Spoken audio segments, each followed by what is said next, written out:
Hello, everyone. Welcome back to another episode of the QFF Financial Fundamentals here with QX Financial. I'm glad to have my dream team here with us today.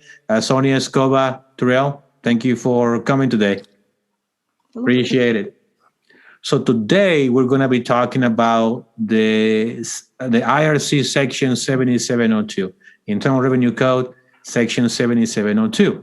Some of you may have heard or you may have gotten a notice from your insurance company that your policy, if you have a permanent policy such as whole life or universal life, will be or has been updated using the new 7702 rule. So what is this rule about? What is going to do for you? That's what we're gonna discuss today. So stay tuned. Okay.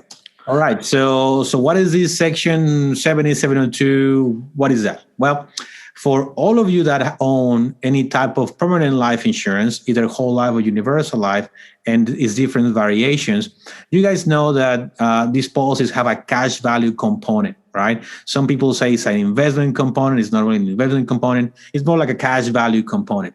So the 7702 section of the IRC codes governs how that gets measured and how all that works.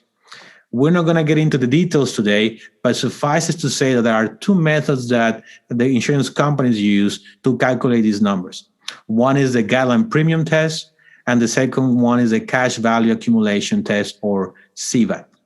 So the thing to remember here is that these two tests have been updated with new numbers and new assumptions, and that is changing how much money you can put into your policy.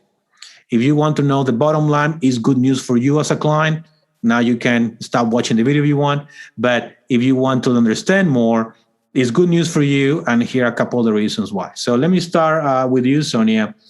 Tell us more about what this rule is all about and why is the rule being updated this year? What's going on? Well, the reason why the rule is being updated is because, as we all know, interest rates have been at their lowest historically.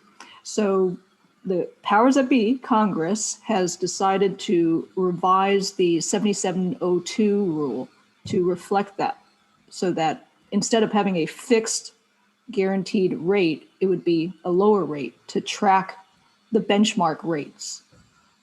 Exactly right. So for those of you that do not know this, when you pay a premium, this premium goes into the general account of the insurance company. And according to these rules, we assume how much money the insurance company is going to make on those investments. I think the assumption before was 4%, but obviously right now the bond market is not returning that. The 10-year treasury as of May the 7th is about 1.5% in 2021. Mm-hmm. So that assumption doesn't hold, so we got to update and give the companies more flexibility, okay? So with that being said, what is the effect that the lower rate or the lower assumed rate is going to have on existing policies cover? What is that going to do or allow the client to do? Well, a lower interest rate will allow more premium to be paid into a policy given a specific death benefit. And while the rules after that follow, but if you can put more money onto the same death benefit, there's a lot more benefits financially that you can recoup in the future. Exactly right. So as some of you know already, because you might be doing it, the reason why you put money into an life insurance policy is a lot of the reasons for the tax benefits, right? That accumulation and that access is free of capital gains and income taxes. So now for the same bucket, in the same bucket, you're allowed to put even more money and receive even more tax benefits. So that's the reason why this rule is good for consumers. Now, Terrell, what happens if I already have a policy? What happens if I already had one? Am I out of luck? No, you're not out of luck. And this goes back to why we use these policies. Your policy at its core stays in place. It's like, think of it like an update on your phone. So now your policy gets updated and you'll be able to put more memory, so to speak, or in this sentence, more money into your policy. So for the clients, a no-brainer, huge benefit. As Scobo was alluding to, you can put more cash value now into these policies for the same amount. So it does nothing but help the client. Exactly right. So if you, Mr. Klein, if your goal is to tax defer, accumulate more money for the same cost, pretty much that's what happened. You're allowed to put more. In some cases, I've seen in some illustrations up to 80% more money in the same contract than otherwise was possible.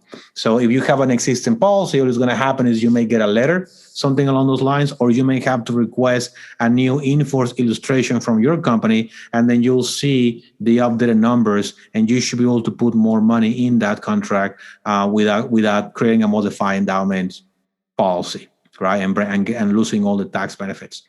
So like I said, guys, today was going to be a quick short video. We just want to let you know, since a lot of carriers are now finally coming around, updating this update happened at the end of last year in December, but finally the companies are getting around making the update. So if you have any questions about how this can benefit you or how to implement it, feel free to reach out to us. We're happy to show you. And if you are an Ohio National customer and you want to reach out to us and look at some samples or some other opportunities, we're happy to help you as well. So thank you guys for being here today. We appreciate your comments, and we'll see you guys next time.